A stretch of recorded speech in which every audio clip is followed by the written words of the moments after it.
awajigii labaad ee shirka talaya tawfiiq ee beelaha baryoon isuga socday buurta daalo ayaa maanta markii ugu horeysay waxaa madasha shirka soo gaaray wafdi ka socda xukuumadda Soomaaliland oo horkacayo wasiirka wasaaradda arrimaha gudaha Soomaaliland oo ku wehelinaya wasiirka wasaaradda xanaanada xoolaha iyo xildhibaan waabeeyo ka tirsan golaha wakiilada Soomaaliland waxaana wafdidu markii ay madasha shirka halkaasi si diiran ugu qaabilay dadweynaha u tiro badan oo isugu jira madax dhaqameed xildhibaano aqoon-yahano iyo waxgarad waxaana madasha shirka maanta loogu magac daray midnimada beelaha baryoon ayaa waxaa madashaasi ku sugnaa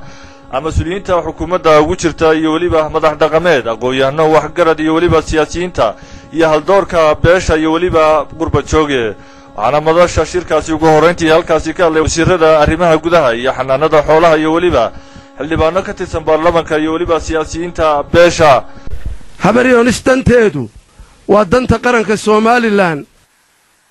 nabadgelyada qaranka nabadgelyadeeda horumarka qaranka horumarkooda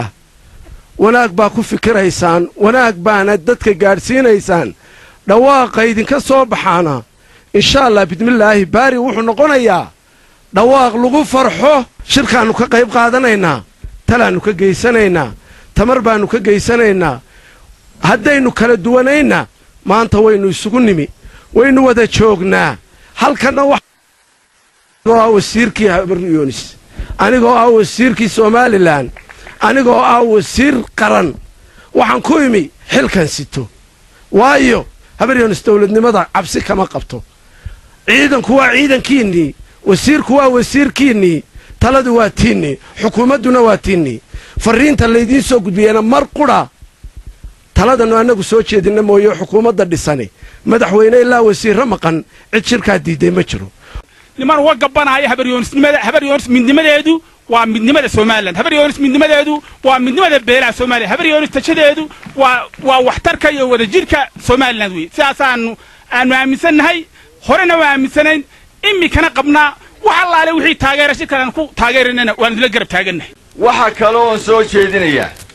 dawlad iyo shacab hadeen halkan isugu nimid gobolkan culayska badani fuulay ee sanaag iyagana inaynu faa'iido uga tagno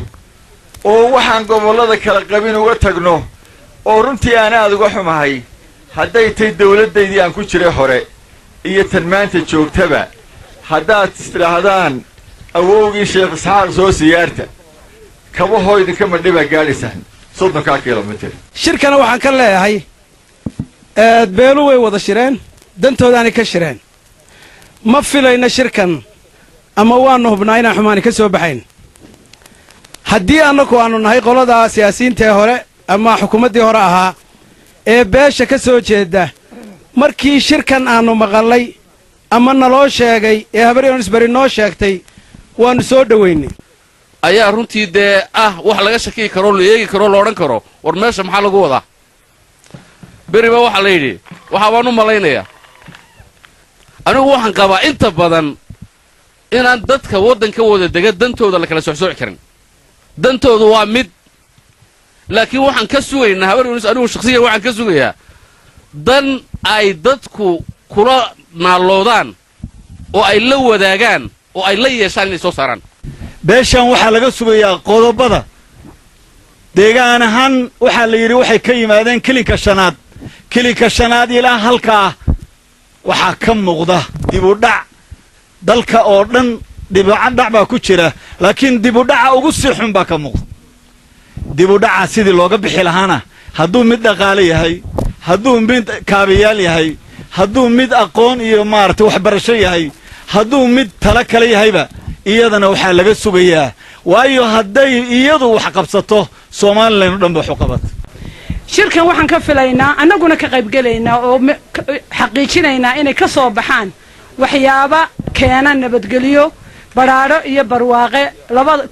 ku jahaysan dhammaan ummadaha Soomaaliland dhammaan beelaha nabadgelyo aan ugu baaqaya